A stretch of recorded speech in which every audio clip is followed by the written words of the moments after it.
Ladies and gentlemen, within the next, let's say, 4 days, we could have a new Stanley Cup winner. It will be out of its case, and Gary Bettman will either be presenting it to the St. Louis Blues winning their first Stanley Cup or the Boston Bruins putting up another championship in B-Town. We just don't know when it will be, though. It is coming up. My name is Randy Dillon. Welcome to another edition of Randy Talks Hockey. We'll talk about Game 5 and the controversy. I'll give you a preview of Game 6, what's going to happen, what the outcome will be, and possible NHL news and notes as well. So, let's get into Game 5. Unfortunately, there was controversy in the no call that resulted in David Perron game-winning goal. I know the officiating has not been the best these playoffs. A lot of up and down and controversy that unfortunately has related to the outcome. I'll keep it simple here with the controversy of the official because this is a conversation for another day. Do I believe that was a penalty? Yes, it was a penalty. There's no doubt about it. But unfortunately with the other factors, we saw the statement by the league. The official didn't view it as a penalty. Nick Kyprios from Sportsnet said something along the lines that the official didn't want to give another penalty to the Bruins because they got quite a few. I'm not too sure of the exact way. Mr. Kyprios, I do apologize if I'm butchering your response, or I hope I'm not.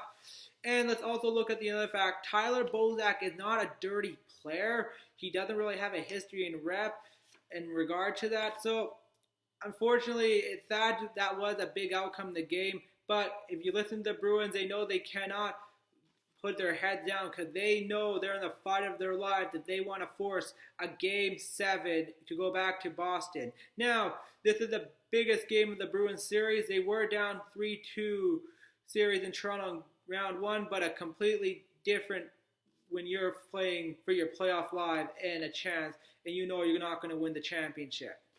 Now, for the Bruins, if they want to force a Game 7, a couple of things. First things first, the big guys need to get going. And when I talk about the big guys, it's easy to say Bergeron, Marchand, and Pastrnak, but there's one guy we need to talk about is David Krejci.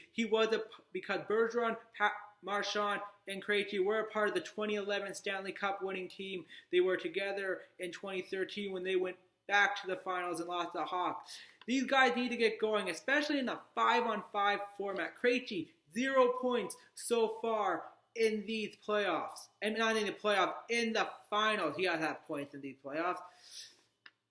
Bergeron, Marchand, and Pastrnak, they haven't scored even strength. Marchand does have an empty netter at even strength, but they haven't scored 5-on-5 with the goalie. So if the Bruins want to get a chance to force a Game 7, it's going to be on the back of these quite a few players.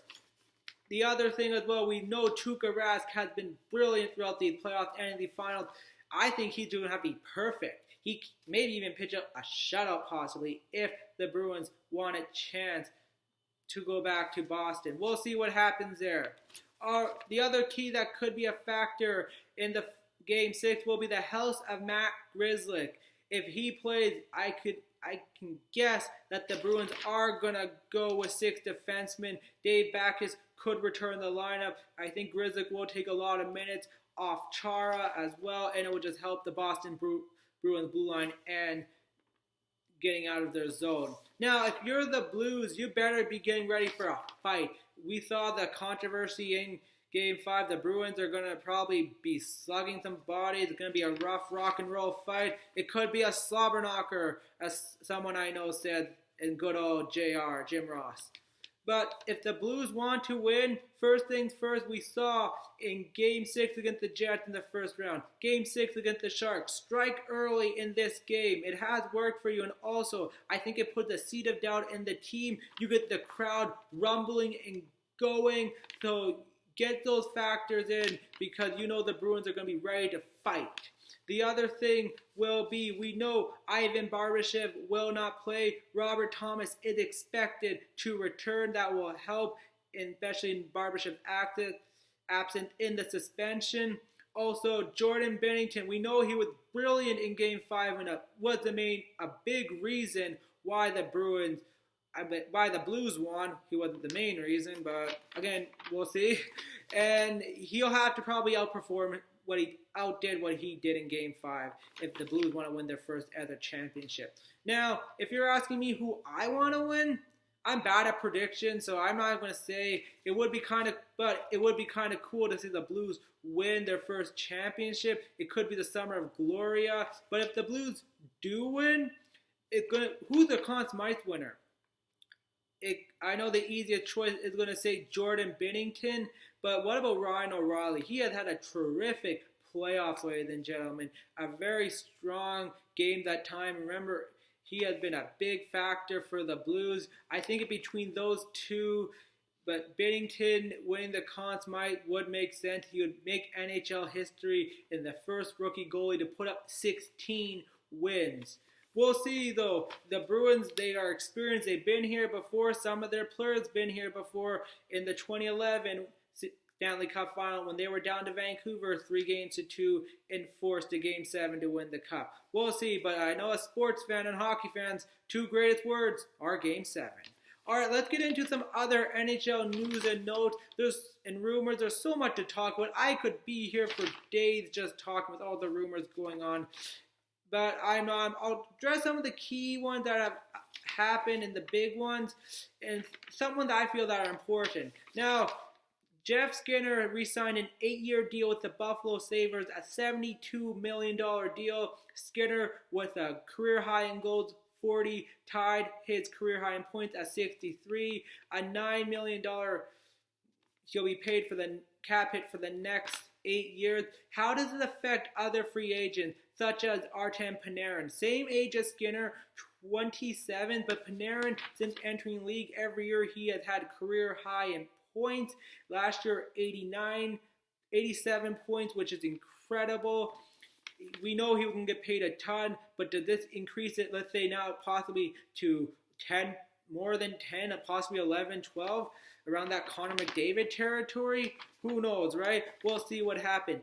The big rumor I'm going to address is Erik Karlsson. Now, there's reports saying he might return back to Ottawa. Why would you go back to Ottawa? I know last week Elliot Friedman said his key spots are possibly Vancouver, Tampa Bay, New York, and San Jose. I know his wife liked it in Ottawa. It's from Ottawa. He liked it in Ottawa, but why would you return yourself to that messy situation? The Montreal Canadiens, they said they might make a run at Ottawa. Could be a good fit for them on their blue line to help, but we'll see. There are other rumors going around the league. I'll address them quickly. Jason Zucker, what is his status? I know teams like Vancouver are pushing for him. Pittsburgh was in on him, trying to trade Phil Kessel, but that did not happen. We'll see what happened to Mr. Kessel at the playoff as time go on before the draft and free agency. This is a big time for rumors. Who's going to trade? Who's going to go where? There are rumors happening where I live in Calgary on quite a few players such as TJ Brody, Travis Hamonic. If you go to Philadelphia, there's rumor on guys like Shane Gostisbehere. Pittsburgh, obviously, is Phil Kessel, maybe Evgeny Malkin, but that died out a bit. Big time for rumors. These are just a few, but there's so many out going on. You have the summers of the RFAs here. So we'll see what happens here, ladies and gentlemen. Anyways, that's all I got for this time. We'll see if there's going to be a Game 7 or will we have a 2019 Stanley Cup champions as the St. Louis Blues. My name is Randy Dale, and I hope you enjoyed this episode. As time goes on, I will address more rumors happening, but until then, we still have to decide a Stanley Cup champion. Anyways, enjoy the rest of the finals. Before I go Raptors. I'm not a big basketball fan, but they could be the first Canadian team to win a Major League Championship since the Canadiens in 1993. So bring a championship back to Canada, Toronto Raptors. Come on, let's go. Anyways, have a good one, everyone. And always remember, try to watch some hockey.